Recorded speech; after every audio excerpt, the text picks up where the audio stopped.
Okay, the next picture is from Germany. This time a company that's reducing the use of pesticides for vineyard operations. Richard, the floor is yours.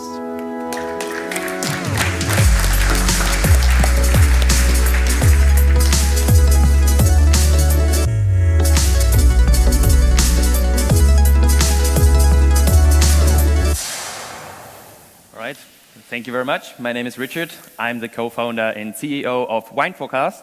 And as you already said it right, we help fruit and vegetable farmers mainly.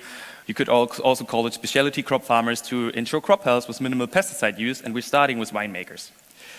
We have currently a huge problem in specialty crop farming because we're using up to 25 times more pesticides in order to ensure crop health compared, for example, to arable farming.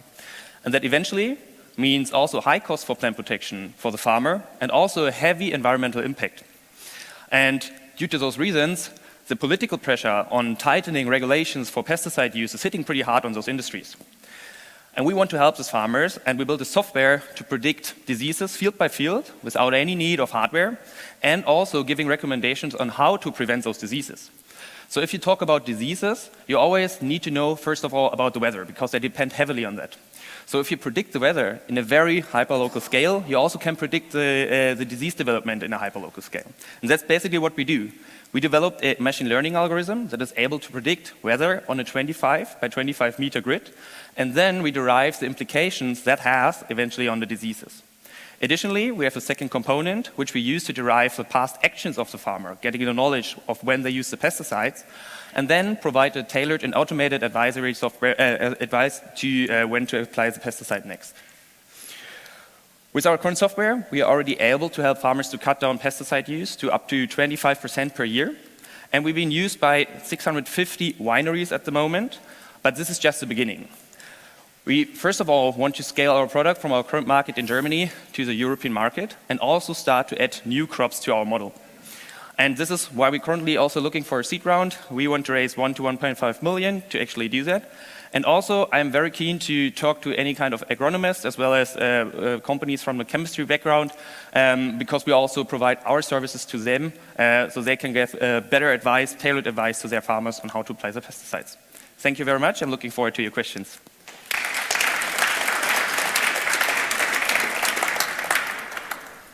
Starting off with the first question, what is your ideal investor?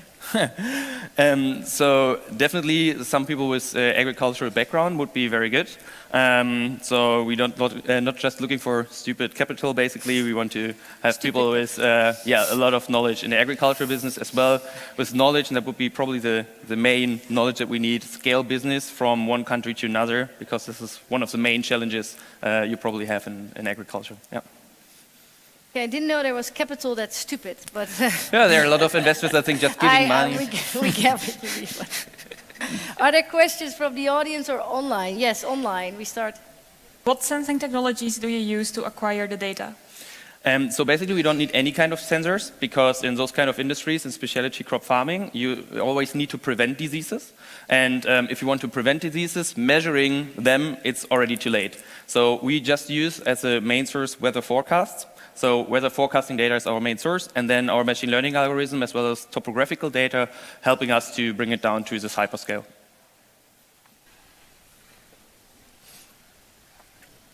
Yeah, in the back there's a question. What is the question? 650 subscriptions. Are you generating revenues on it already? Yeah, we have 650 subscriptions and 70 paying customers, as well as about to close one enterprise deal from a bigger chemistry company, which is undisclosed so far. Okay. Why do you think you have the right team? You're doing this together with your brother, so sometimes it's so confusing, but why is this the team to make it happen? I think the knowledge background is perfect because if you want to know about diseases, you need to know about weather, and my brother is a climate physicist, so we know about weather quite well. And also I think the team dynamics is pretty good. You just know each other since years, and also we have Max as a third co-founder, as a mediator if it's getting complicated. Now, if you want to connect to Richard or his brother, then use the QR code and they will come back to you. Thank you so much. Thank you very much.